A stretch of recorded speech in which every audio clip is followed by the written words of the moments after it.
Hi everyone, Steph here.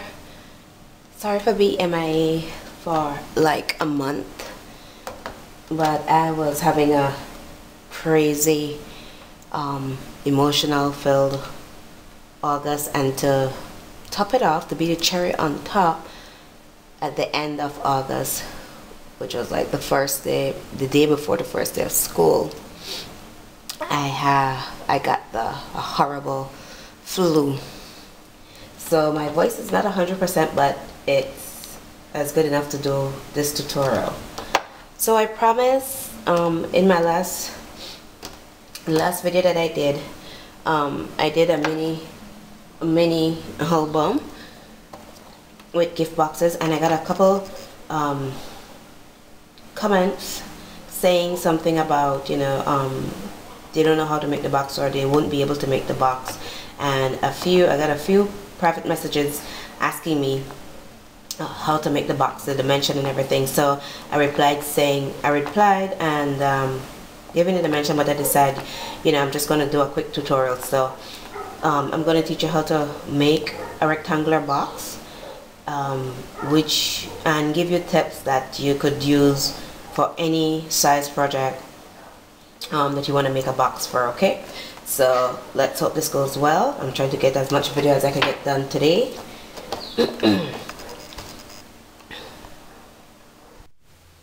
Okay guys, so I made my mini using the Tim Holtz ornamental die, or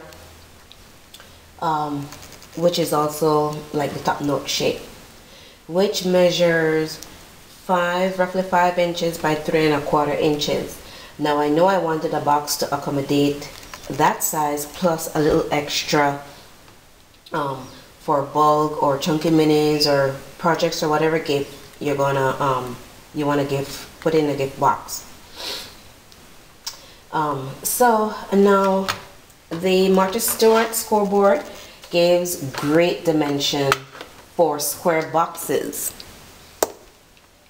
which I hope you can see this, which means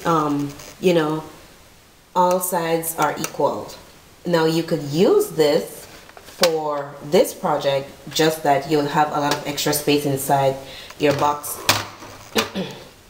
for this album, that is obviously 2 sides are longer than the other 2 sides. So let me move this out of the way. My first tip, well, that worked for me, and hopefully it worked for you guys, is you want to round off all your measurements. Round off all your measurements of your projects or your gift to the next whole number or inches or 2, just to give you enough space for you to put your projects in the box. You could easily get it in and out without being too snug or whatever. So okay, so how do you find your box measurements from this point? You know that this is 5 by 3¼ rounding it off. What I did is I gave it 6 inches by 4. That's just enough space for me to put this in and get it out without it being caught up on anything. So to get my my size, I know that I could get that from an 8.5 by 11 paper. So what I did, and first of all, I run a test on regular copy paper from the printer. So on the long side, I will need to get my 6 inches, and the length of this paper is 11 inches. Now 11 is an odd number, so first off, I'm going to do is ignore the last inch. So I'm going to play within 10 inches. And now I need 6 inches out of that 10 inches. So it's basic mathematics. 6 inches from 10, you will leave with, you left behind 4 inches. Now I want my sides to be even. So from that 4 inches, I'm going to take 2 inches on this side. Let me see if I'm in frame. Sorry guys. 2 inches, that will leave me 2 inches on this side and 2 inches on this side. We're going to cut off this last inch, which is the 10 to 11 inch. Okay, just keep that in mind. I'm just showing you how to get your box base. Now, so 2 inches on that side, 2 inches on this side, and within those you'll have your 6 inches to play with for your gift. Now we're going to turn it to get our other side. Now this paper is 8.5, so we don't want the 1/2 inch. We need a complete, you know, a whole number, not extra on the inch. So ignore the 1/2 inch, which we will cut off. And so you have 8 inches to play with. Now we need 4 inches out of that 8 for our project. So that leave us 4 from 8, leave us 4 inches. So we need 2 inches on this side and 2 inches on that side. When you're finished, you will have 2 inches all around the box base for your sides. Okay, so that's what I did here. So now my base is 8 inches by 10. That's what you're going to start with. 8 inches by 10. I'll have all the dimension and everything in the description below.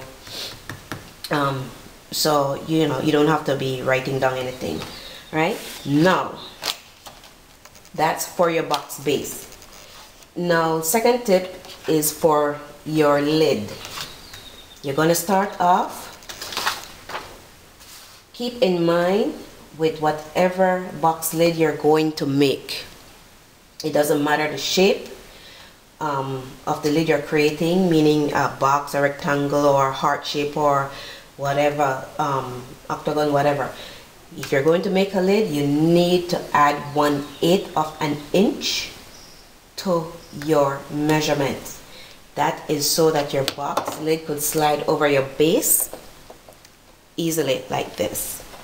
Okay guys, you want it to go on and off easily. If you don't add that 1/8, you're not going to get your box lid on. You cannot be the exact same size of your base. Okay, so then my lid is going to be sorry, it's going to be 8 1/8 by 10 1/8. Okay, 8 1/8 by 10 1/8. Good. So now that we have that clear, we're going to score.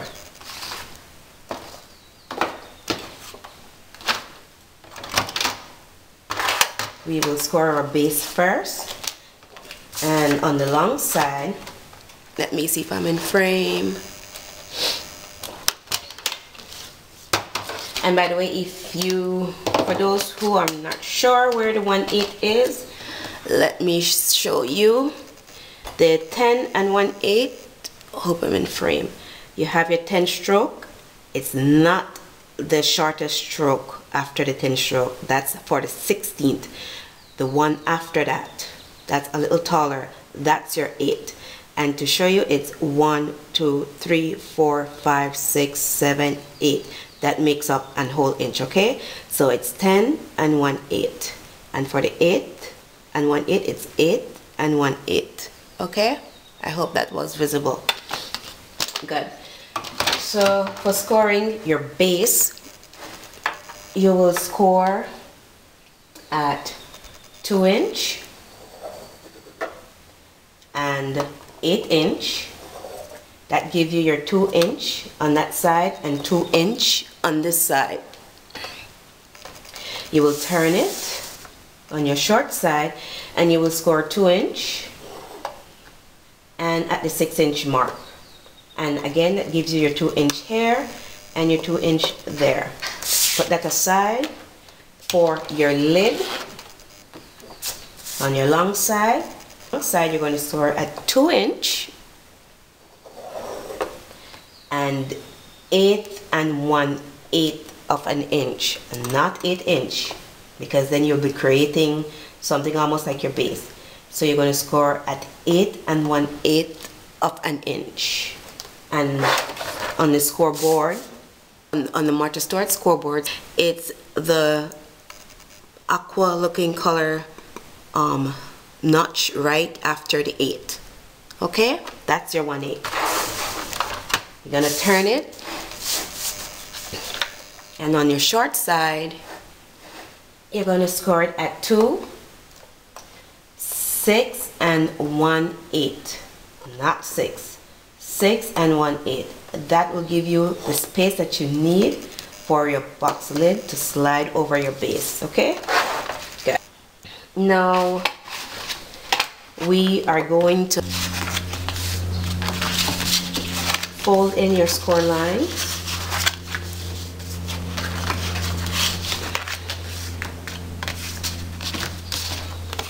Okay, I hope that make you make it visible so you could see the squares.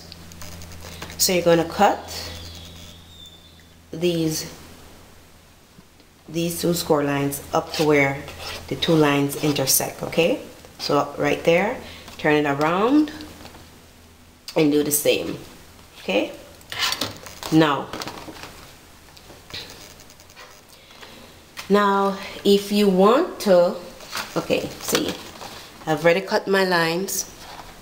Now if you want to do a window here, a decorative window or anything here, now is the time to do it before you fold your box lid. Okay, so for example, I did a spellbinder die. I created a frame, a decorative frame for my lid. At this size, it cannot run through your Big Shot or your Cuttlebug. It can go through the Grand Caliber, but for those that don't have that, this is what you can do, who have the Cuttlebug and the Big Shot. The Big Shot, I know, can only fit, just have a space close to a 6-inch mark, I think. So what you do is you put your cutting plate, your paper, your die, but you will take this flap or this flap, whichever, but you'll take one of the sides and you fold it under your cutting pad, your first cutting pad. Do not put it this way and then put it on it, because you will run the risk of cutting through your side. So put it like this. You'll take it and you will sandwich it like that. Okay, that way you could get the whole thing through and get, you know, your window. Okay, it might get a little squish, but you know, that's okay, it's not a big deal. So that's how you could create something like this. Okay, so all right, now we'll go and we can fold our box. Okay, and this is your lid. Okay, so this is your lid and this is your base. Now what I was telling you about that 1/8 slides right on. Okay, that's a huge difference that 1/8 makes. Okay, so always remember, whatever shape, size lid you're going to do, always add your 1/8 to your measurements. Okay, meaning your start off measurement, what you're going to cut your card, and also scoring. Okay, so and now you could decorate your box. I have a couple here not finished decorated, just I add paper to it. This is using the Prima Rondelle paper, and you could choose to paper the inside if you like. And this is regular cardstock, the same thing, regular cardstock. I just, after putting the paper, it gets more sturdy, you know. And the more paper you put, if you put inside, it gets sturdy. Okay, and it's just for a quick gift. And this is one with the window. See, I use a regular transparency, you know, like a glass. And this is a EK Success Punch. The paper line is from my friend Janelle. Hi Janelle. And it's Paper Tray Ink paper, cardstock, not cardstock, designer paper, and I'm not sure of the collection. So yeah, I surely hope that the tutorial was helpful and the tips were helpful, I'll have the dimension in the description below, and if you have any more questions, please let me know. I'll see where I could help. Okay, take care guys, and I'll see you soon. Bye.